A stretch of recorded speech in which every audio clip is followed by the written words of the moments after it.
Hi everyone! Welcome back to English Fab, where learning English is practical, useful, and fab. Today we're talking about a topic that many learners find tricky but super important: graphs and data vocabulary. Whether you're in school, at work, or just trying to understand the news, graphs are everywhere. But the language used to describe them can sometimes feel confusing. What's the difference between a bar graph and a pie chart? How do you describe a sudden drop or a steady increase? Don't worry, we're going to break it all down together. In this lesson, we'll go over essential vocabulary related to graphs, including different types of graphs, key elements, common actions, and how to describe trends clearly. This lesson is based on our content from the English Fab website, so you can follow along there too if you'd like. If you find English difficult, don't worry.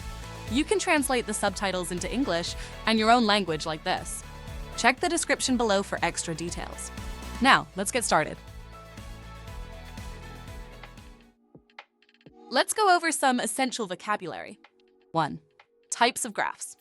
Bar graph uses rectangular bars to show comparisons among categories. Line graph connects data points with lines to show changes over time. Pie chart, a circular chart divided into slices to illustrate proportions. Histogram looks like a bar graph but groups numbers into ranges.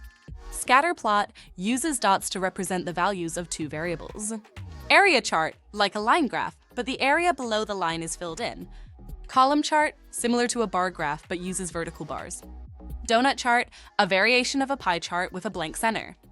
Bubble chart, a scatter plot with bubbles representing a third dimension. Flowchart, diagrams showing steps in a process or workflow. Radar chart displays multivariate data in a circular format. Timeline shows events or data points in chronological order. Tree map displays data as nested rectangles to represent hierarchy. 2. Graph elements. Axis, the horizontal and vertical lines that frame a graph. Label, text that explains parts of the graph. Legend, a key that shows what the symbols or colors mean. Title, the name or subject of the graph. Grid lines, the lines that make reading values easier. Data point, a single value on a graph. Value, the number or amount represented. Category, a group or type used in comparison. Scale, the range and intervals of measurement. Unit, what the numbers measure, like dollars or minutes. Key, another word for a legend or code to interpret the graph.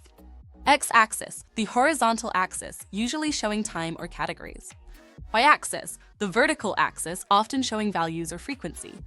Trend line, a line that shows the overall direction in the data. 3. Describing trends.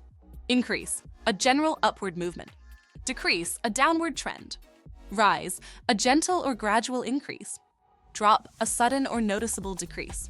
Fluctuate, to go up and down irregularly. Peak, the highest point in the data. Decline, a continuous decrease over time. Climb, a steady upward trend. Stabilize, to level out after change. Surge, a sudden, strong increase. Plummet, a sharp fall in value.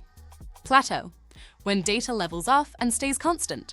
Spike, a sudden sharp rise. Steady, a consistent trend with little variation. Fall, a general or gradual downward movement. 4. Graph-related actions. Draw, to create a visual graph by hand or software. Plot, to place data points on a graph.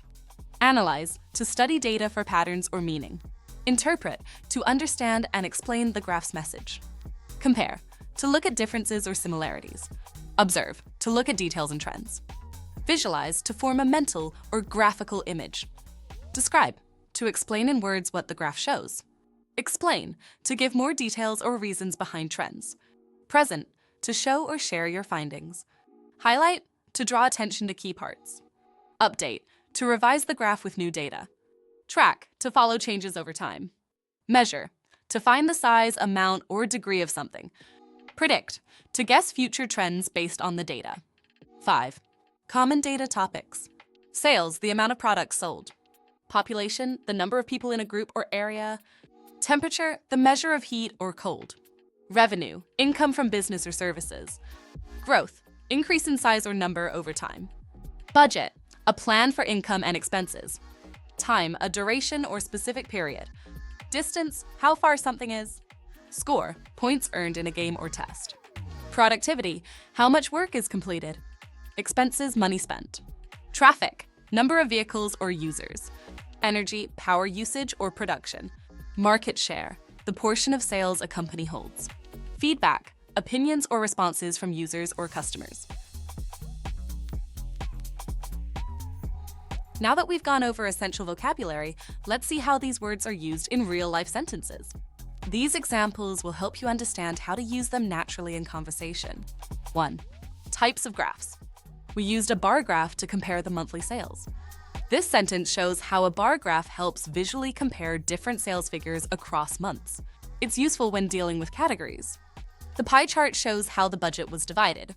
A pie chart is ideal for displaying percentages or proportions. This sentence is great when discussing how money is allocated. 2. Graph elements.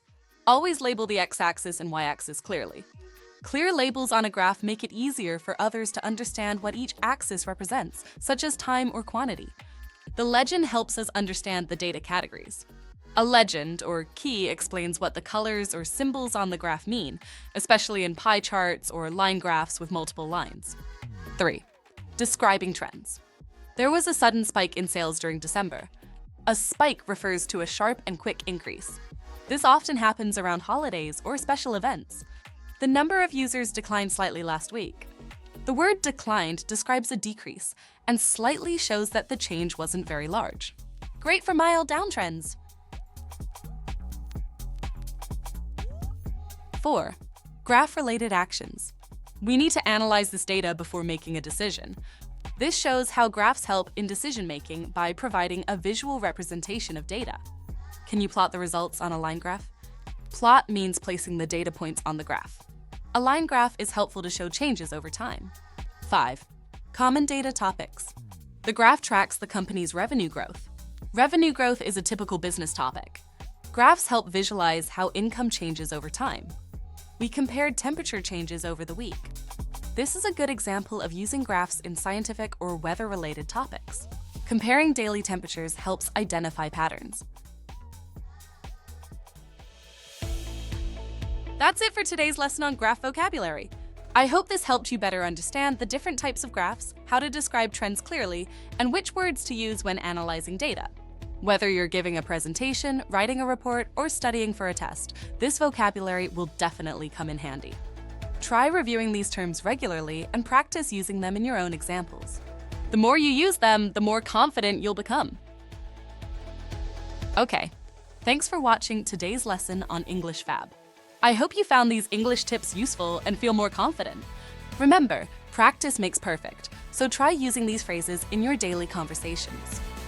If you enjoyed this video, don't forget to give it a thumbs up, share it with your friends, and subscribe for more Fab English lessons. Until next time, keep practicing and stay Fab.